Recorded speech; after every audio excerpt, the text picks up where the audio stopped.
Olá, pessoal, sejam bem-vindos a mais um episódio do Free Podcast. Hoje nós estamos recebendo uma mulher que transformou a própria história em inspiração. Com muita coragem, fé e trabalho, ela construiu uma trajetória de sucesso no mundo corporativo até decidir empreender no seu próprio CNPJ. Além das consultorias em vendas, experiência do cliente e engajamento de equipes, abriu um co-work focado em negócios liderados por mulheres. Impacto positivo e facilitação de caminhos para outros alcançarem o mesmo sucesso são os seus lemas. Por trás de tudo isso existem muitas lutas, escolhas difíceis e superação. No Free Podcast de hoje, Juliana Faria. Seja muito bem-vinda. Obrigada, gente. Obrigada pelo convite. Um prazer estar aqui. Estamos felizes, tá? De você estar aqui com a gente. Vamos começar? Vamos! Ju, começando um pouquinho falando sobre origens e caminhos até aqui, quem que era a Juliana lá no começo, antes disso tudo? Então, eu sou aluna de escola pública e eu acho que meu caminho foi todo trilhado muito com base em educação. A minha mãe é professora, meu pai era caminhoneiro e apesar do meu pai ter só a quarta série, ele sempre focou muito na gente estudar. E aí, pelo fato da minha mãe ser professora, eu morava na escola praticamente, sabe? Eu falo que a biblioteca era o meu refúgio. Então, sempre fui muito dedicada, muito estudiosa, muito falante. E a partir, da escola pública, eu consegui uma bolsa num colégio particular para o segundo grau, que abriu muitos horizontes para mim. E aquele sonho de fazer uma federal. Eu sou de uma cidade muito pequenininha que chama Piedade de Ponte Nova. Aí eu morei em Divinópolis depois. E aí eu vim para Juiz de Fora para fazer farmácia e bioquímica na UFJF. Meu avô trabalhava em uma farmácia, então tinha todo aquele encantamento de ser o farmacêutico de uma cidade pequena, sabe? Então, eu quis fazer farmácia, mas eu sempre tive muita habilidade de vendas. Desde 11, 12 anos eu já vendia alguma coisa. Mas fui para um caminho mais tradicional, que era farmácia. Me formei, fui em seguida para São Paulo, aí eu trabalhei em algumas multinacionais lá, comecei na área de pesquisa e desenvolvimento, qualidade, mas a veia comercial estava aqui, e aí eu fui migrando para a área comercial, trabalhei algum tempo também, e aí depois de mais de 10 anos, eu ficava nessa coisa de Juiz de Fora, São Paulo. Então, muito cansativo, né, essa rotina. Eu já fazia para alguns amigos ações comerciais, algumas estratégias pontuais e estratégias de treinamento de times.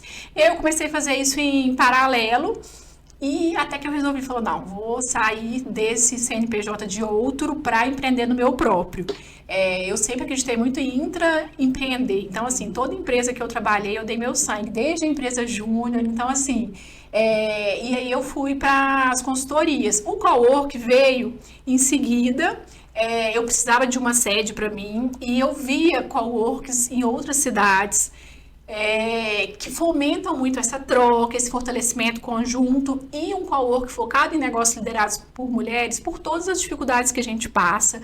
Então eu queria um lugar que fosse acolhedor. Várias vezes eu cheguei em cowork que eu ficava meio retraída, porque é um ambiente que é muito masculino. Uhum. E eu brinco que o mulher os homens que vão lá, eles sentem o que a gente sente em vários lugares que a gente vai, né? Muito bom. Porque o universo das empresas é ainda muito masculino, principalmente quando você vai chegando em cargos de liderança.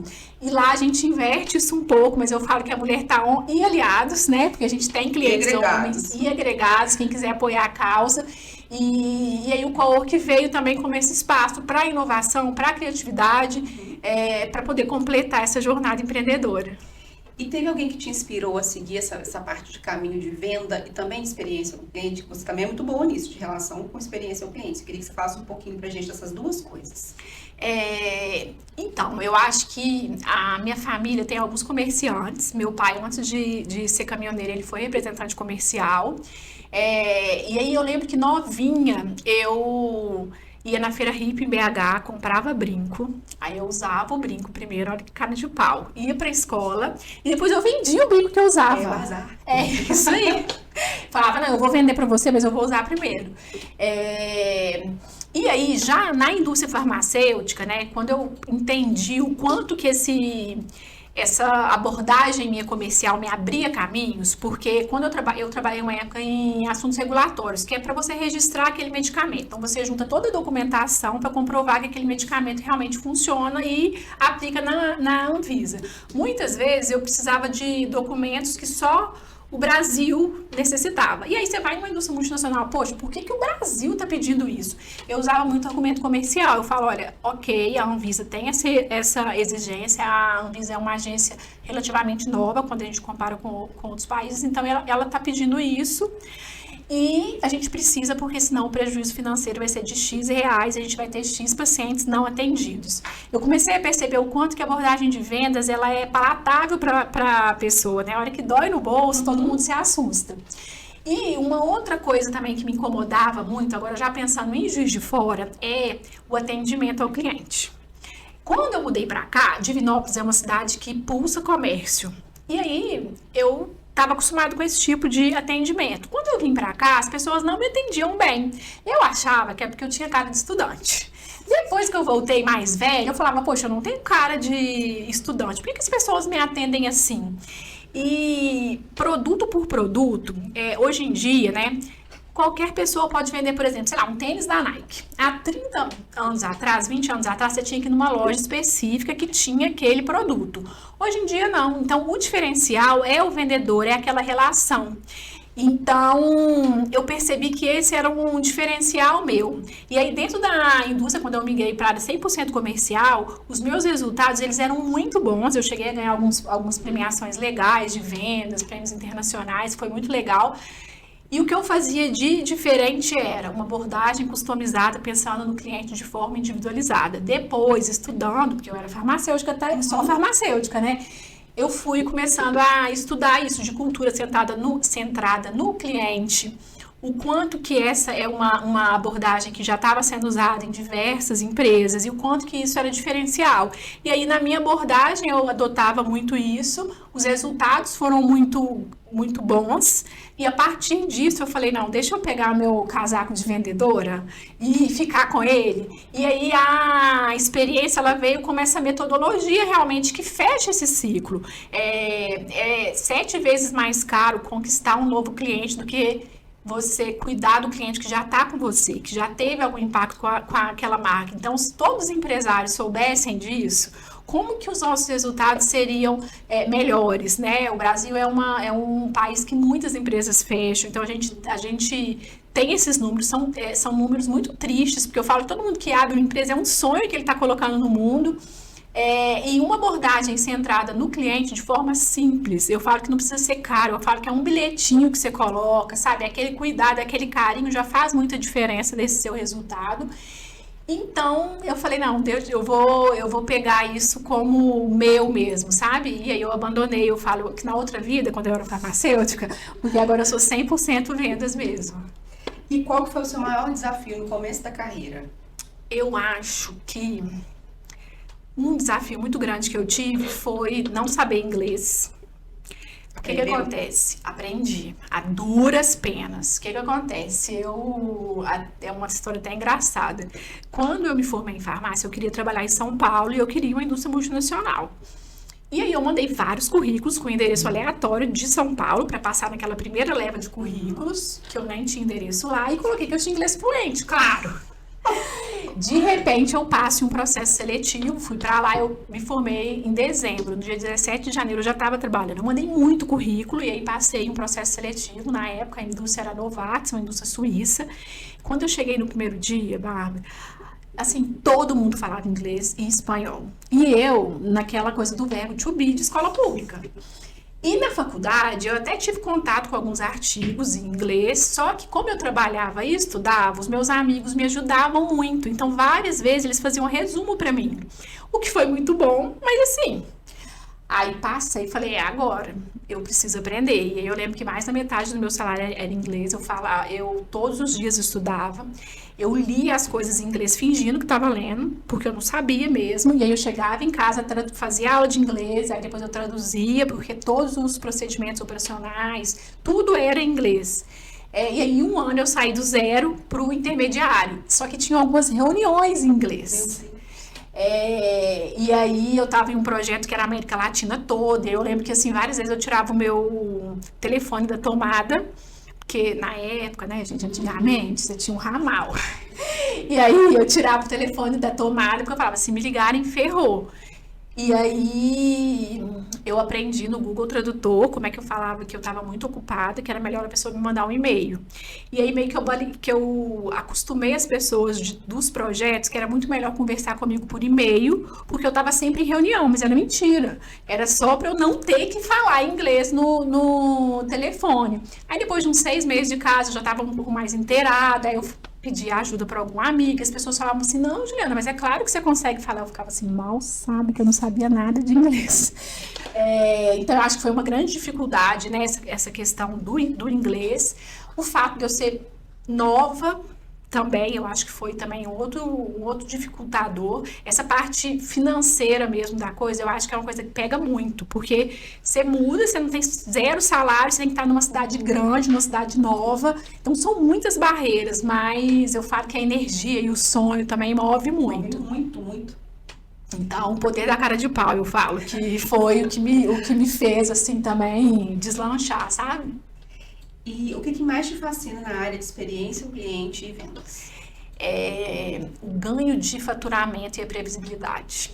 Quando a gente sai do CLT para empreender, eu falo que é um baque, né? Dá dia primeiro, você tem que pagar salário, você não recebe mais. Você já começa o mês devendo. E aí, a experiência do cliente gera um ciclo virtuoso de renda.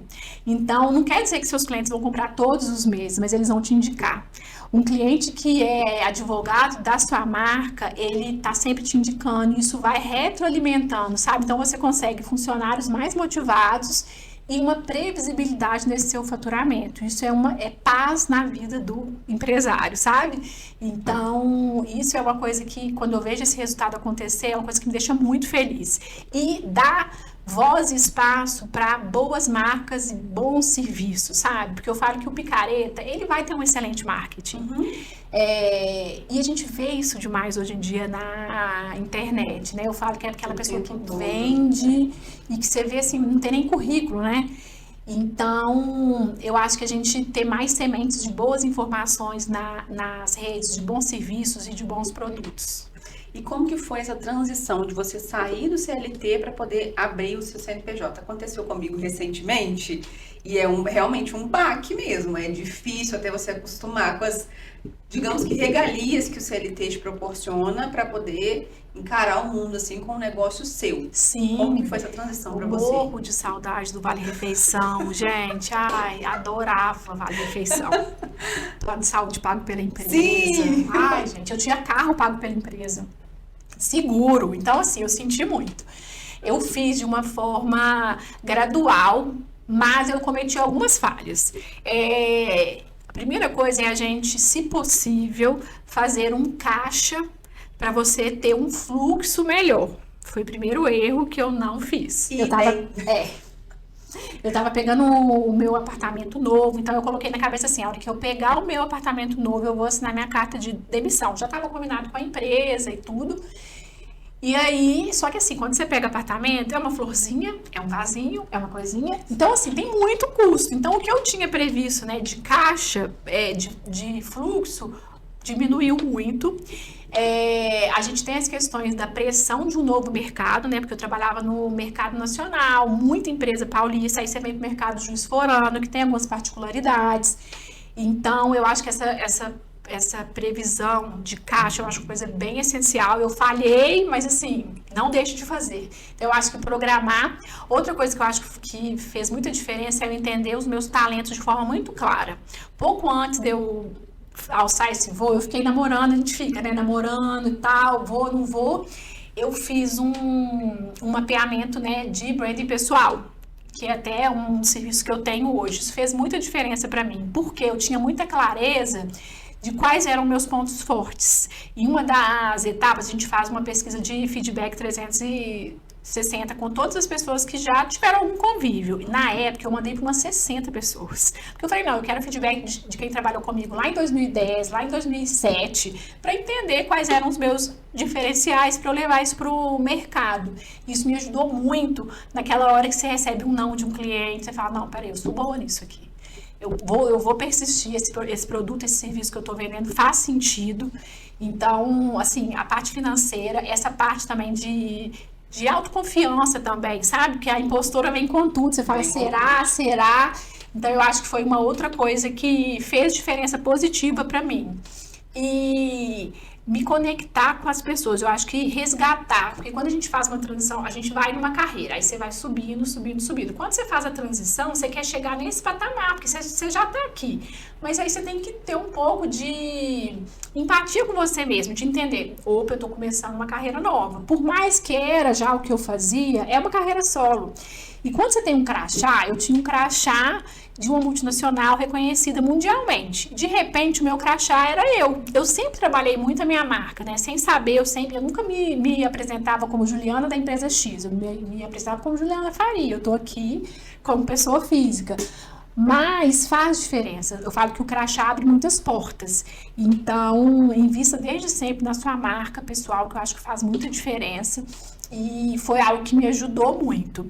Tenha muito uma rede de apoio. Eu acho que o Mulher Tal, ele vem muito disso, porque eu acho que faz muita diferença também você ter outras pessoas. Então, igual você, acabou de fazer essa transição, a gente pode tomar um café e trocar várias ideias, porque aí uma fala, a outra fala, e aí a gente vai se empoderando e vendo que faz sentido. Porque tem muita coisa boa, né? Mas eu falo que quando a gente faz um passo assim, a gente lembra muito do que era bom antigamente. Você não lembra tanto do que foi ruim, o que for ruim começa a ficar pequenininho.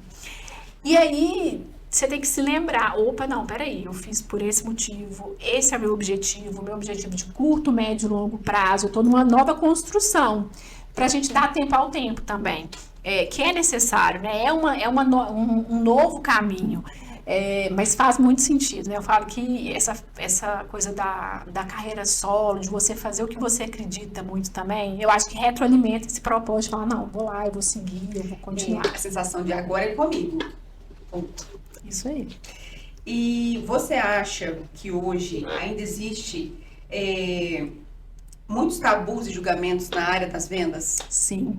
Eu falo que a hora que a gente... Uma coisa que eu sempre faço no meu Instagram é me diga a sua área que eu vou te falar o que você vende.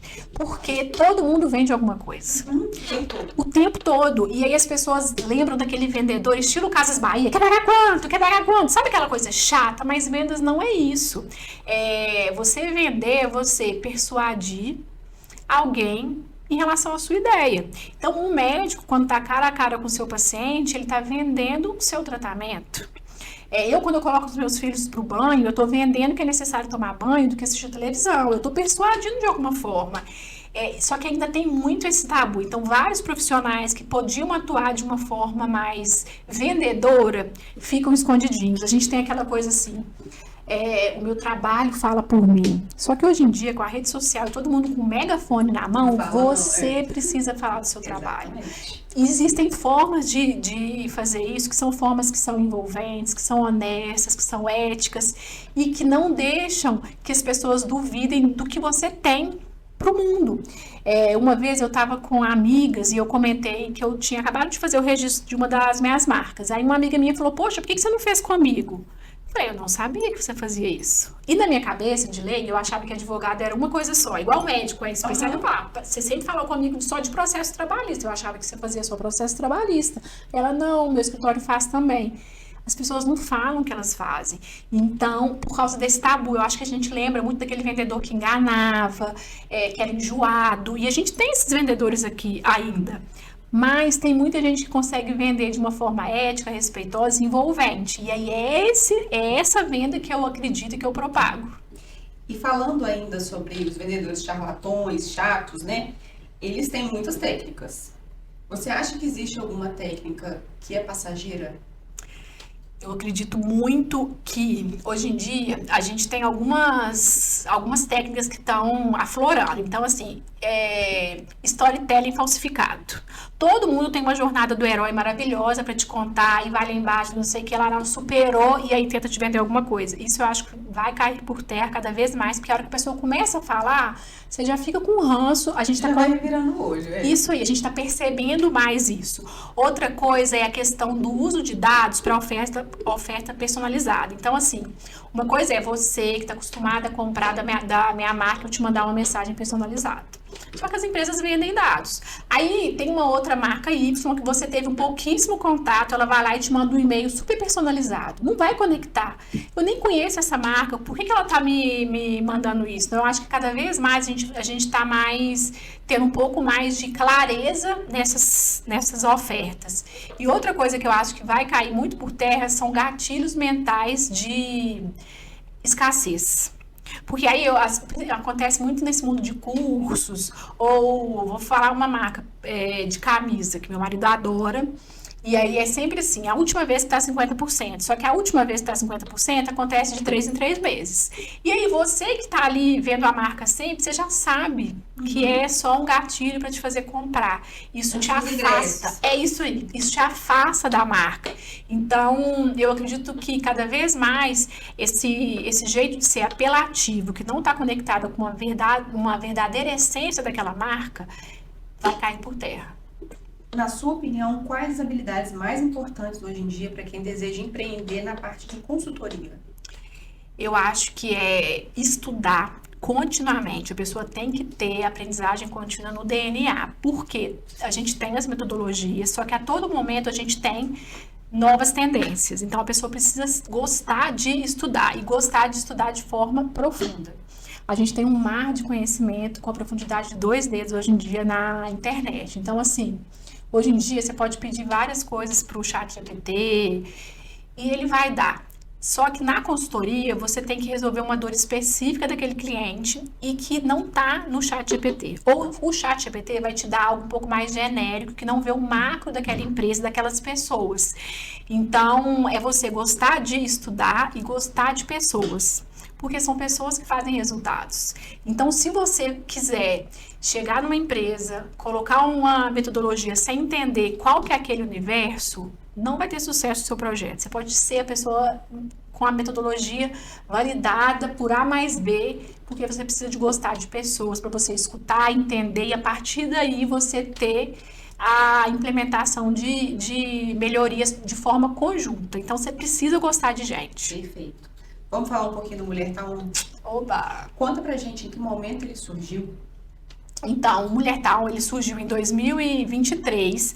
A gente começou no mês de março, a gente fez um encontro porque a gente trouxe uma narrativa. A mulher tá on, a mãe tá off. Então, assim, não me dê flores de Dia da Mulher, me dê um dia off. E aí começou com esses encontros que a gente fazia a cada 2 meses. Eu e mais 2 amigas. E uma das meninas que foram desde o primeiro encontro, a gente chamou para a sociedade quando a gente decidiu abrir um cowork. Então, o Mulher Tá On, ele é o cowork, que é o nosso espaço físico, mas é também uma comunidade que conecta mulheres. Todo mundo que participa de algum evento ou iniciativa nossa, vai para um grupo de WhatsApp para troca, acolhimento. E qual que é o nosso objetivo? É protagonismo da mulher. Mesmo que a pessoa não queira empreender, mas assim, o que ela quer de verdade? Então, em 2023 a gente começou com esses encontros, em 2024 a gente abriu o cowork em março também, então tá fazendo 1 ano e meio agora em setembro de cowork aberto. E a gente tem lá algumas iniciativas. O Mulher Town, ele atua em 4 pilares. O primeiro pilar é o pertencimento, que é o estar em uma comunidade de pessoas que estão conectadas por um bem comum. O segundo é o Tenho Vitalidade, então a gente fala muito lá sobre a gente cuidar da nossa saúde física, emocional, espiritual. O terceiro é o Empreendo, e aí empreender não necessariamente num CNPJ próprio. Eu posso empreender trabalhando para você e ter essa postura corajosa, empreendedora. Eu posso empreender sendo uma dona de casa, cuidando dali, fazendo com que o lar prospere. Então, é muito esse lugar de coragem que empreender traz. E, por último, a gente fala sobre liberdade e a gente fala sobre autonomia financeira, emocional e de aquisição de conhecimento. Então, a gente fomenta ações nesse sentido para esse protagonismo da mulher. Muito bom, quero trabalhar lá, porque eu já disse. Isso aí, é uma intimação, inclusive. Deixa comigo. E como que você administra o seu tempo entre 2 empresas? Na verdade, não é 2, porque a família também é uma empresa, né? Então, são 3.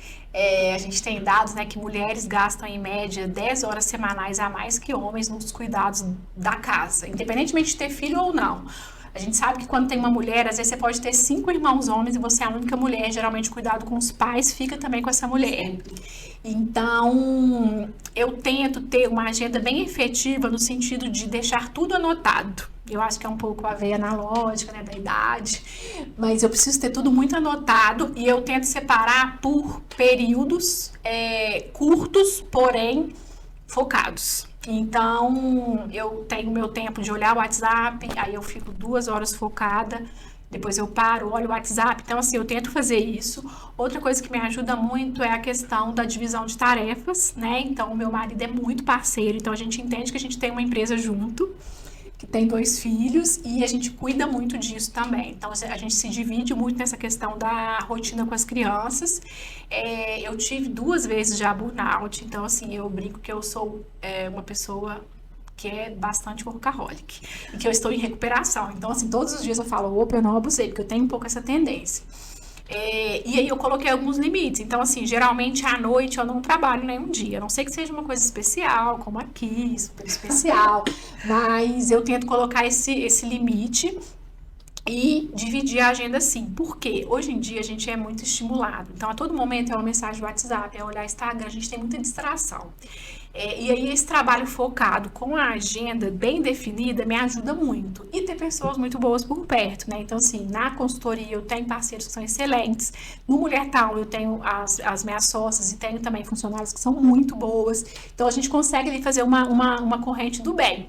Acontece imprevistos, criança adoece. Então, assim, isso acontece, mas quando você tem uma agenda anotada, você consegue mudar os bloquinhos ali e não enlouquecer, porque eu acho que o pior é a cabeça ficar lembrando. Então, assim, anotar pra mim é essencial para não passar nada. Eu vou te fazer uma pergunta sobre um gancho que você falou agora, não está no nosso roteiro, mas é muito importante, não só para mim, mas com certeza para a mulherada que está assistindo a gente também. Você disse sobre o burnout, que você teve 2 vezes, né? Quando que você entendeu que não dava para abraçar o mundo e decidiu dar uma pausa? A primeira vez que eu tive burnout, eu estava num momento profissional maravilhoso. Só que eu comecei a ter taquicardia. E aí eu tava achando assim, um cafezinho que eu tomei a mais, sabe assim? Tá tudo certo. Eu não levei tão a sério esse tratamento. Aí depois de 2 meses com o psiquiatra, eu falei, não, eu tô ótima, imagina, eu tô muito feliz. E eu tava num momento profissional excelente. Mas era isso, os meus filhos, o Pedro era pequeno, essa rotina, eu dava conta de muitas coisas, sabe? E aí, só que da segunda vez que eu tive, eu comecei a ter lapso de memória. Isso me assustou demais da conta. E aí eu lembro que eu tava lendo um livro e me veio isso. Eu vou esquecer tudo que eu estudei até aqui. Eu dou muito valor à educação desde muito cedo. E aí eu falei, não vai dar para poder fazer isso. Os pilares do Mulher Town vieram muito também dessa minha vontade. Juliana, você administra 1000 empresas, você está gerando resultado, mas o resultado para a sua empresa. E aí isso me parou. Então, assim, foi um susto, porque a gente relativiza. A gente que é mulher, acho que a gente tá tão acostumada a sentir dor. Todo mês tem cólica. A gente relativiza muitas nossas dores, sabe? Então, eu num primeiro momento relativizei. Aí isso me assustou, eu falei, não, eu quero ser aquela velhinha de 100 anos, bem espivitada. Então, assim, eu tenho que começar a construir hoje o que eu quero. E aí eu falei que eu fiz uma reunião comigo mesmo, falei, não, peraí, o que você precisa cuidar mais? E aí eu comecei a colocar travas de tempo mesmo pra mim no primeiro momento. Então, assim, de ócio mesmo, sabe? Incluir hobby. Eu falo que é um processo. A terapia me ajudou demais também com isso. Então, assim, se eu pudesse, eu dava vale terapia para as pessoas, sabe? Também, meu sonho. Porque eu acho que faz muita diferença.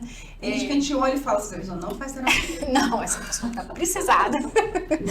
Então, eu acho que a terapia me ajudou demais também com isso. E esse entendimento, que assim, ó, do jeito que tá, você vai viver até os 45 anos sem infarto. E aí? E é engraçado que as pessoas no meu redor, elas não percebiam isso, porque eu tava sempre tão bem, mas é aquele processo que você vai se esgotando por dentro mesmo, sabe? Eu imaginava assim, gente, quem tá doente tá chorando, tá numa cama, eu tô aqui, sabe assim? Mas na verdade, o corpo tava pedindo já esse arrego. Entendi. E conta pra gente um pouquinho de como que é o dia a dia em coworking. Tem muitos cafés, muitas fofocas. O dia a dia lá, o coworking, ele tem muitos negócios, e são negócios todos liderados por mulheres. E assim, a gente tem algumas dores e delícias em comum, né? A gente, todos os dias, você chega, tem cafezinho, tem acolhimento, os negócios que estão lá, tem desde a área da saúde até a agência de marketing, publicidade, tem de tudo um pouco. E lá a gente tenta fomentar muito essa troca. Então a gente faz, né, alguns eventos internos só para os empreendedores que estão lá, para a gente gerar essa troca, né? Porque os desafios são muito parecidos, então a gente tem um evento mensal lá que chama Dividir para Multiplicar, que esses empreendedores, cada hora é um que vai, é uma forma de fazer um jabá para o seu próprio serviço, mas ele também compartilha o seu conhecimento. A gente faz alguns cafés lá também para gerar essa interação e esse network. E o fato de você ter um SOS de alguém que está empreendendo como você é muito próximo. Então, às vezes, por exemplo, eu vou dar um exemplo, lá tem um estúdio de pilates. Então, assim, não tem nada a ver com a minha área. Mas, às vezes, a forma que eu vejo ela se relacionar com as clientes dela me dá um insight. Fora a minha qualidade de vida, porque hoje em dia a minha acupuntura é no cowork. O meu pilates é lá. A gente tem uma vitrine colaborativa que expõe trabalho de mulheres também. E aí, lá, eu compro já os presentes. Então, ganha tempo. É muito vivo, sabe? Eu falo que a gente lá tá a todo momento conhecendo pessoas novas, histórias novas. Então, eu acho que a gente se retroalimenta muito, sabe? Essa coisa do home office, eu falo que é muito bom você ter essa flexibilidade. Sim. Mas é muito bom você estar com a gente, né? Então, eu acho que o dia a dia lá, ele gera um pulso criativo grande, sabe? E isso é muito legal. E essa coisa de você ter sempre alguém do seu lado para falar, não, vamos lá, vai dar certo, você consegue, sabe? Eu acho que é um outro diferencial de estar num cowork. Tem 2 semanas que eu estou tentando editar meu vídeo aqui, eu vou editar, vai ser lá, então. Exatamente, bora! E mesmo com o cowork, mesmo você vendo as coisas mudar em relação à sua realidade, com as mulheres que você convive, você acredita que as mulheres ainda têm muita barreira no mercado de trabalho? Sim. A gente tem algumas barreiras clássicas. A primeira é a maternidade, né? Então, a gente sabe que mais da metade das mulheres são expulsas do mercado de trabalho após ter filhos, ou porque são demitidas, ou pela logística mesmo. Às vezes a família faz a conta e fala, mas pagar uma babá, mais isso, mais aquilo, fora a questão emocional da mulher. A gente tem o período da menopausa também, né, que é um outro período que eu até desconhecia. Depois, estudando um pouco sobre gênero, eu percebi que também é uma fase que a mulher, algumas mulheres têm muitos sintomas e que realmente ela não consegue conciliar. E é ruim, que é o momento que a mulher, geralmente, ela está assumindo um cargo de liderança, sim, ela está no momento de carreira de ápice, e aí, de repente, ela começa a ter sintomas, porque a pessoa perde um pouco a memória, ela fica um pouco mais anuviada, tem os calores, que são mais típicos, tem muito mal-estar, então é um outro momento. Para conseguir crédito, mulheres são mais desafiadas do que homens. A gente tem um dado que mulheres são interrompidas 33% mais numa reunião do que homens. Então, a gente tem um pouco essa coisa desse viés inconsciente em relação à mulher. Então, assim, eu mesmo, várias vezes eu cheguei em reunião do cliente me perguntar com quem que tá seus filhos? E eu falar, tá, se eu fosse um homem, você me perguntaria isso também? Então, são pequenas coisas assim, mas que no final do dia a gente enfrenta todos os dias muitas barreiras, isso vai se somando, sabe? Então, assim, cada vez mais a gente tem alguns editais de fomento, mas são editais que muitas vezes não cobrem o custo da abertura de um novo negócio. E é uma coisa muito enraizada. Eu falo que meninos, desde cedo, eles são encorajados a ser corajosos, a fazer atividades mais desafiadoras. A mulher é mais o cuidado. Eu vejo pela minha filha, pelos presentes que eu compro para ela versus do Pedro, né? Então, assim, eu vejo muito essa diferença desde muito cedo. Então, isso já vai ali crescendo um pouco com a mulher. A nossa geração é uma geração que está mudando um pouco esses números, mas a gente ainda tem esses dificultadores. 5% só das empresas do mundo, das 500 maiores empresas do mundo, são lideradas por mulheres. Isso faz diferença. Se você tem uma gerente direta que é mulher, ela te entende de uma forma diferente. E quando a gente fala para trazer diversidade para as empresas, é ganho de renda para as empresas também, porque a gente sabe o quanto que a diversidade traz inovação. Mas é algo que a gente está conquistando pouco a pouco. Ótimo, Ju. Vamos falar um pouquinho agora sobre a sua vida pessoal e sua rotina? Vamos. Como que é a sua rotina de maternidade, carreira, negócios, estudos? Como que você concilia? Você já disse que é em relação a Anotar e ter anoto. tudo. Mas como que é o seu dia a dia, assim? Então, eu acordo muito cedo para conseguir fazer atividade física. Então, geralmente 5h30 eu já tô acordada. E aí eu faço atividade física de 10 para 6 ou 10 para 7, aí já é aquele ritmo, sabe? Café, crianças na aula, vai pro trabalho. Eu compartilho muito com os meus filhos o dia a dia. Então, por exemplo, eles sabem que no dia anterior tem que deixar a mochila pronta, porque no outro dia vai ser corrido. Então, a gente construiu isso conjuntamente. Até a minha própria transição foi uma construção, porque eu viajava às vezes a trabalho. Então, hoje em dia eu não viajo, a mamãe não viaja, mas a gente tem que ter essa colaboração aqui, porque o trabalho da mamãe está exigindo isso. Então, é um dia a dia muito corrido e o que eu tento fazer é encaixar blocos de cada uma dessas coisas. A minha agenda, ela tem cores diferentes. Então, quando é algo em relação ao meu autocuidado, é de uma forma. Quando é coisa das crianças, aí eu vou colocando aquilo ali. A minha agenda de eventos é compartilhada com meu marido. Então, se tem um evento das crianças, já chega para mim, já chega para ele. Eu falo que eu sou o tio Patinhas dos minutos. Eu falo que qualquer minuto que eu economizo já é alguma coisa que eu posso ficar 5 minutos fazendo vários nada, sabe? Então, eu tento otimizar muito isso. Então, assim, a gente tem a agenda compartilhada, todo mundo lá em casa anota o que falta, para não ter aquela coisa, o que tá faltando, fazer compra, sabe assim? Então, eu fui criando algumas ferramentas para conseguir fazer tudo o que eu gosto, porque eu também gosto de sair com as minhas amigas, eu gosto de ver série, e aí como é que faz caber tudo isso? Então, eu tento tirar algumas coisas que eu sei que não são que são meio vazias, apesar de serem gostosinhas, tipo olhar Instagram, é bom, mas será que eu preciso ver tanto tempo? O meu telefone tem algumas travas também, não tem notificação, para eu não ter interrupção, porque isso interfere no foco, interfere no resultado. Então, eu fui adotando algumas coisas de gestão de tempo. É uma rotina muito corrida, mas é uma rotina que eu consigo encaixar. E quando vem aquela coisa assim, poxa, eu tô ficando um pouco com as crianças. A hora que eu olho a minha agenda, eu falo, não, olha o tanto de verdinho, porque a cor deles é verdinho. Que aí eu falo, não, opa, eu tô conseguindo balancear. Perdão. E existe algo que você ainda sente dificuldade em equilibrar entre a vida profissional e pessoal?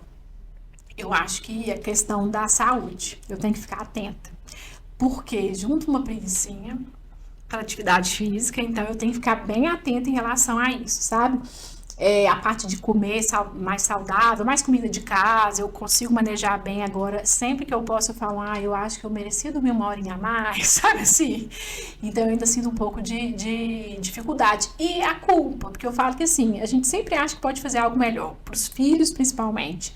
Então às vezes me bate ainda um pouco a culpa, poxa, sei lá, às vezes tem semana que eu tenho 2 eventos à noite, eu falo, poxa, eu fiquei pouco com as crianças. A gente sempre tenta compensar, final de semana, mas a culpa ainda é uma coisa que bate. Como que você cuida da sua saúde mental e emocional com tanta responsabilidade? Tem muita coisa na sua cabeça. Terapia, meditação também. Eu acabei até de fazer um curso agora de meditação, porque é uma coisa também que me acalma, fecha as abas, sabe? Na minha cabeça eu não consigo meditar. Mas aqui é uma coisa que eu tenho um livro que chama 10% Mais Feliz, que me tirou esse preconceito, porque eu imaginava que Você também tinha? Eu também, é isso que eu imagino. Eu falava, gente, imagina eu sentada, eu não consigo. Vou ficar louca. E aí eu comecei com meditações guiadas, 5 minutinhos, então assim, é uma coisa que eu faço, mas assim, eu sou zero muda, tá? Eu continuo super agitada, mas é aquele momento que eu desacelero a mente. Dormir. Outra coisa que eu fazia muito na época do meu burnout é tirar sono. Então, assim, se não cabia tudo no dia, eu dormia menos. Era essa conta. E deu muito certo, né, gente? Faculdade, você aguenta, não sei o que, não. Só que depois que você faz 35 mais, a conta chega. Então, hoje em dia, pilar pra mim de sono é uma coisa que eu não tiro de jeito nenhum. Sono, terapia e atividade física. Eu falo que pelo menos 3 dias na semana eu tento fazer. Inegociável.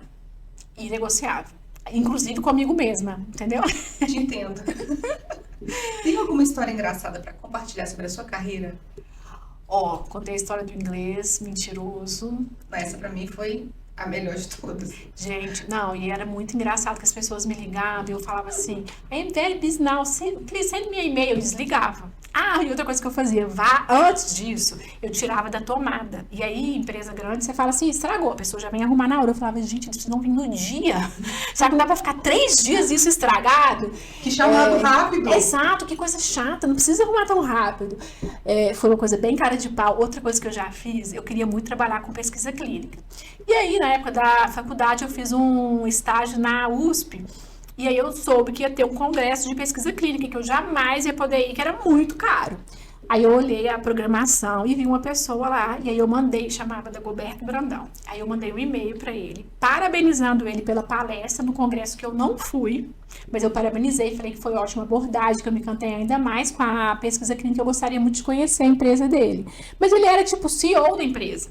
Mas ele me respondeu e me convidou para ir lá. E pagou a minha passagem para ir lá. O poder da cara de pau. Então, assim, foi outra coisa que eu falei... Você podia fazer um livro com esse nome. O poder da cara de pau. Porque, assim, são várias coisas que eu falava assim, não tem nada a perder. O não eu já tenho. O não eu já tenho, é isso aí. Quando eu vim pra cá estudar, fazer vestibular, na minha época, a gente tinha que ir até a cidade fazer o vestibular. Então, eu morava em Divinópolis, que não tinha federal, e eu só tinha como passar em federal. E aí, eu tentei 5 vestibulares. Só que era muito caro, você tinha que pagar o ônibus pra ir e tal. Aí, eu fui... E pedi minha mãe para assinar uns papéis lá para mim aleatório, para fazer o vestibular, mas não era autorização de ônibus, porque aí eu fiz, na minha cidade chama de ônibus especial, não sei como é que fala aqui em Juiz de Fora, mas tipo, você freta um ônibus para levar as pessoas. E aí, para todas as cidades eu fretei o ônibus, porque aí a minha passagem, a minha alimentação pelo menos era de graça. E a mãe falava assim, nossa, mas só isso que você vai gastar para ir? Porque eu não queria deixar ela preocupada, meu pai também, né? Eu falava, não, é só isso, o cursinho, não sei o que lá, mas era tudo eu fazendo, eu ainda ganhava dinheiro. E aqui em Juiz de Fora... Muito vendedora mesmo, muito vendedora. E aqui em Juiz de Fora, eu fazia... contar, a minha irmã morava aqui já, e aí a minha irmã arrumava casa de estudante para as pessoas ficarem. E aí eu falava no meu pitch de vendas, que agora tem esse nome, mas na época era só abordagem de venda mesmo, eu falava assim, olha só, você vai lá fazer a prova e vivenciar um pouco do que é a jornada do estudante, ficando na casa de um estudante. E aí esse estudante vai te acolher, vai te ensinar e tal. Então era um ganha-ganha. O estudante daqui ganhava um dinheirinho extra, o estudante vestibulando, ele ganhava realmente uma vivência e tal. Ficava encantado. Eu ganhava mais dinheiro, porque eu ganhava em cima do ônibus e da hospedagem. A minha irmã também ganhava. Então, assim, foi o melhor dos mundos. E a minha mãe nunca sonhou. E, assim, eu era menor de idade. Mas era isso, as pessoas confiavam. Isso aí. E depois eu contando pra ela, minha filha do céu, vários cheques predatados, na época era cheque, que eu dava como cheque calção da minha mãe. Mas graças a Deus todo mundo veio, várias pessoas passaram em vestibular, inclusive aqui em Juiz de Fora, e fiz grandes amigos nessas aventuras também. Um bom dinheirinho. Opa! O que mais te move hoje dentro do seu trabalho? Eu acho que essa transformação de pessoas que são muito potenciais, na máxima potência delas, sabe? Isso é uma coisa que me move muito. A pessoa conseguir o resultado que ela merece através de um caminho que eu só falei, é só daqui pra cá, sabe? Então, isso é uma coisa que me motiva muito. Você se sente realizada ou você acha que falta algo?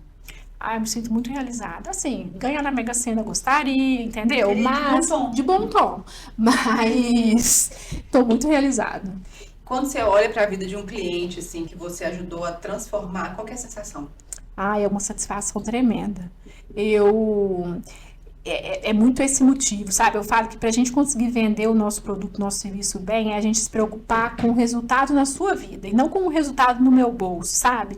Porque isso se retroalimenta. Porque se você faz só pelo dinheiro, você pode ganhar todo o dinheiro do mundo, que chega uma hora que vai ser pouco. Sim. Agora, quando é por esse propósito, se retroalimenta. Espiritualidade tem um peso na sua carreira, na sua trajetória? Muito grande. Eu sou muito conectada, eu fui criada na Igreja Católica, grupo de jovens e tal. Adoro assistir palestra espírita. Às vezes eu brinco que eu sou meio cética mística, sabe? Vou em tudo. Se eu ver uma escada ali, eu não vou passar por baixo, entendeu? Porque vai que. Mas é claro que ninguém morre com isso. Eu ver o seu chinelo virado, eu vou desvirar ele, né? Porque vai que sua mãe acontece alguma coisa. Mas a fé, ela realmente move. Move. Então, assim, faz muita diferença pra mim essa conexão espiritual, porque eu acho que ela, quando tudo dá errado, né? Eu perdi meu pai super nova, e quando tudo dá errado, você olha, você para e pensa, não, gente, nenhuma folha cai sem a vontade de Deus, então, assim, tem um motivo, eu vou persistir, eu vou dar conta, então eu acho que é algo que realmente sustenta, sabe? Independente da religião, eu falo que eu sou conectada a Deus e a minha espiritualidade. E que eu vou em algumas religiões, porque eu gosto de ouvir a palavra e como as pessoas interpretam aquela palavra. Mas Deus, independente da religião, ele está fazendo algo por nós sempre. Me fez sentir paz, eu entendi que Deus está ali, eu tô também. É isso aí. Existe alguma nova área ou projeto que você tem vontade de explorar? Tem uma novidade na área. Eu vou lançar agora uma newsletter. Porque eu sou mais analógica, né? E eu acho que as redes sociais, elas estão cada vez mais muito aceleradas. E eu sou prolixa, você vê o tanto que eu falo. Imagina eu fazer um vídeo de 1 minuto para falar qualquer coisa, eu não consigo. E as coisas são muito descartáveis.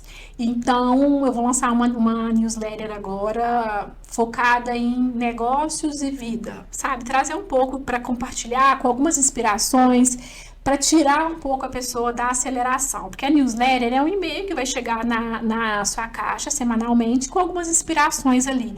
Não é um feed que rola rápido, sabe? É um texto mais longo.